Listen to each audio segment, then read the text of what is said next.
আসসালামু আলাইকুম। কেমন আছেন সবাই? বিরিয়ানি রান্না করতেছি। তো মাংস কষানো হয়ে গেছে, এখন আমি পোলাও চাল দিয়ে দিব। চাল দিয়ে দিছি, এবার মাংসের সাথে চালগুলোকে ভালোভাবে কষিয়ে নেব। মাংসের সাথে চালগুলো ভালোভাবে কষিয়ে দিছি, এখন আমি পরিমাণ মতো পানি দিয়ে দেব।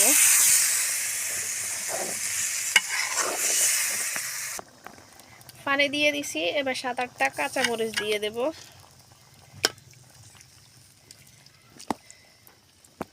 এবার একটা ঢাকনা দিয়ে ঢেকে দেব। এই যে দেখেন, এটা হচ্ছে আমার বিরিয়ানির ফাইনাল লুক।